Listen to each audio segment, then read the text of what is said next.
We have responsibility to say that it is not normal for the KKK, Ku Klux Klan, to celebrate the election of the president. Sorry, more breaking news. Donald Trump may force all Muslims to register in the United States. Gloria. Okay, you know what? This is not normal. Yeah, this is crazy. This is where we in the media have to draw the line. This isn't like the entire KKK threw him a parade. I mean, that was okay, fine, whatever, who cares? But this is different. We cannot let him off the hook this time. And the thing is, optimism is nice if you can swing it, but you've got to be careful, because it can feed into the normalization of Donald Trump, and he is not normal. He is abnormal. I'm afraid I have to disagree. This is the new normal.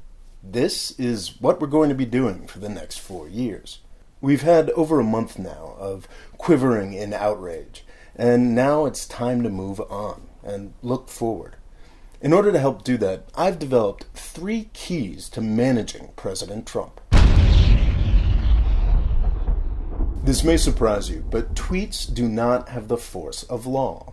Every time you expend energy on some outrageous bullshit that Donald Trump has tweeted, you're falling into his trap.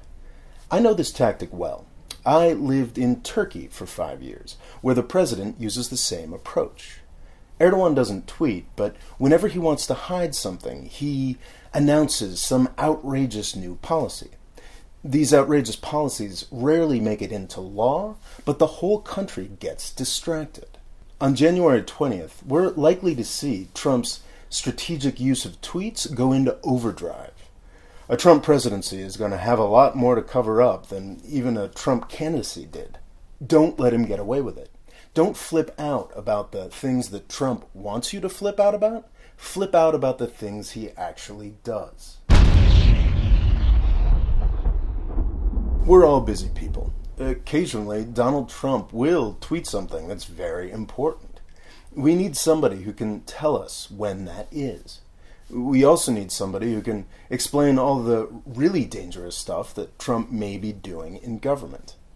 And that's where newspapers come in. They don't do a perfect job, but they do a better job than any other form of media we have. TV news is all about ratings and aesthetics. Click and advertising-driven media is all about preaching to the choir and whining. We need a better solution, but until we have one, newspapers are the only things left that can investigate and surface important information. They are vital to surviving the Trump era, and they are dying. The day after the election, I bought a subscription to the Washington Post. It's only $10 a month, but it does more for them than thousands of ad impressions. So support a paper, any paper. They need us, and we need them. Donald Trump ran on a lot of outrageous, frightening promises. He's already backed down on most of them. That's a good thing. The folks these promises appeal to have very little power, and he can get away with ignoring them. Now that he's won, the chances are high that Donald Trump will go back to what he's been doing for most of his life, desperately working for the approval of New York elites. We should applaud his slow morph into a standard Republican politician. Even if that's not your cup of tea, it's a heck of a lot better than all the crazy stuff he was spewing on the campaign trail. Let's let him do that. It's amusing to play gotcha on this stuff and call him out as a liar, but I don't think it's helpful. Making Donald Trump remember his crazy promises is counterproductive. Let's let these terrible ideas fade away.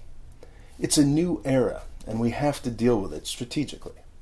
Thanks for watching. Please subscribe. And if you'd like to help me make more videos like this one, please click on the Patreon link here to find out how. Thanks.